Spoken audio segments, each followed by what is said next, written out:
বাবার চোখে মুখ্যমন্ত্রী শুভেন্দু অধিকারীর মুখ্যমন্ত্রিত্বের ২.৫ মাস। নিউজ 18 বাংলায় এক্সক্লুসিভ শিশির অধিকারী। এই ২.৫ মাসে আমাদের নতুন মুখ্যমন্ত্রীর কথা বলতে গেলে কি বলবেন? ২.৫ মাসে যেসব সিদ্ধান্ত গ্রহণ করেছে তো ঐতিহাসিক সিদ্ধান্ত। পায়ের গিট কত শক্ত থাকলে আমার হাতের মুঠি কত শক্ত হলে এই ধরনের সিদ্ধান্ত নেওয়া যায় সেটা প্রমাণ হয়ে গেছে। বিগত গভর্নমেন্ট, যার নাম আমি খুব একটা আর ধরতে চাই না, বলিও না, এই ভালো কি মন্দ কি কুৎসিত কি নোংরা, তার একবারে প্রমাণ পরিষ্কার পাওয়া যাচ্ছে। কিছুই করেনি। অজয় মুখার্জিকে মুখ্যমন্ত্রী দেখেছেন, সিদ্ধার্থ শঙ্কর রায় এবং জ্যোতি বসু থেকে অজয় মুখার্জির চোখের জলের প্রতিশোধ আজকে শুভেন্দু অধিকারী নেবে। কেন? ওকে প্রতারিত করা হয়েছে।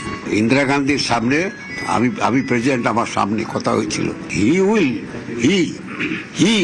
দি Ajay Mukherjee will be the next chief minister. তারা প্রতারণা করে অজয় দাকে সরিয়ে দিয়ে রাতারাত সিদ্ধার্থকে আমদানি করলেন এবং কি করে সঞ্জয় গান্ধীর সামনে ডুয়েল প্লে হয়েছিল সবামদের চোখে, এবং তার প্রতিশোধ শুভেন্দু অধিকারী। খুশি আপনি?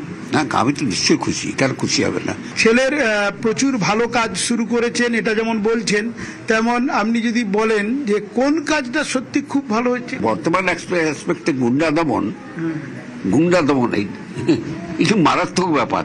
গুন্ডাগুলো, চিটিংবাজগুলো, কাটমানিওয়ালাগুলো যারা রোজগার, কিন্তু এখানে বসা যায় না। এই যে বসে আছে, দাঁড়িয়ে আছে, এর মধ্যে অন্তত 5-7টা লোক খুঁজে ভাবেন যে 2 লাখ, 5 লাখ, 10 লাখ দিয়েছে।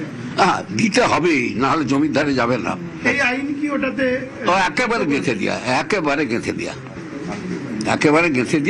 আন্দোলনে তো সংবাদ মাধ্যমকেও মারা হলো দেখলেন। না, সংবাদ মাধ্যম যা মেরেছে তার বিচার ঠিক পেয়ে যাবে। ঠিক লোক সবকে পিক আপ করা হয়েছে।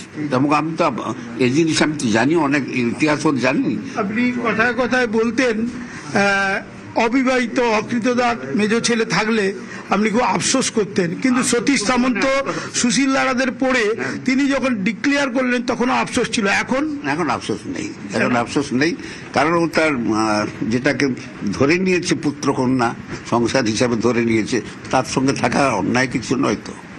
কিন্তু সময় তো বাড়িতে আসতে পারেননি, কিন্তু সময় বাড়ির প্রতি তো তার প্রচন্ড টান এবং প্রচন্ড খবর নেওয়ার দেখবার উদ্দেশ্য, ইচ্ছা আছে।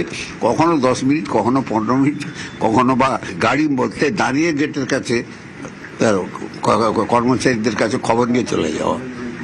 গাড়িতে নাম্বার সুযোগ নেই।